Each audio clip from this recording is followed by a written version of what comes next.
Despite defence cuts, the government is keen to see more Air Cadets. That's the message from the new commandant of the Air Cadets, Air Commodore Dawn McCafferty.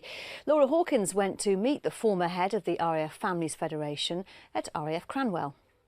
OK, well, Laura, this is the headquarters of the Air Cadets organisation. We've got about 70 people working in this building, supporting an organisation that's 60,000 strong, which is actually bigger than the Royal Air Force. Hey. Well, come on through, Laura, and welcome to my office. And I spend about one day a week in this actual headquarters. The rest of the time I'm actually out and about around the country, watching the cadets and the volunteers do their stuff. Air Commodore Dawn McCafferty joined the Air Force when she was 19 and served for 23 years. She left to bring up her family, but was then asked to set up the RAF Families Federation. I set it up from scratch, so it was a very new organisation representing the interests of RAF families and basically going to right up to ministerial level to talk about the issues of RAF families and making sure the senior RAF knew what their concerns were.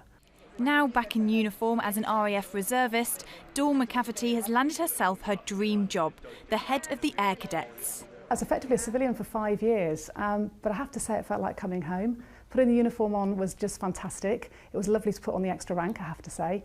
I guess the only sort of moment I had where I thought, gosh, I really am back in uniform was when I had my first salute. That was lovely. After 5 years of not being saluted, that was a really nice moment. There are 45,000 Air Cadets based all over the country, with 960,000 squadrons, 34 wings and 6 regional headquarters.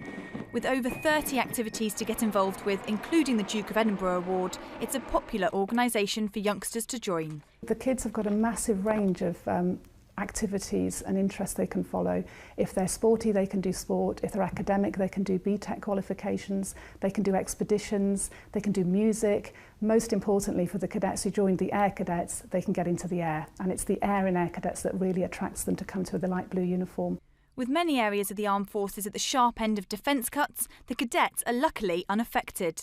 Although there's a lot of drawdown within defence, cadets are actually growing. So the government are very, very keen to support the cadet organisation. The cadet movement brings an awful lot of positives to youngsters and indeed the volunteers who support them. So it's actually a growth industry for us. We're being encouraged to grow the cadet organisation, not just the Air Cadets, but the Army Cadets and the Sea Cadets as well.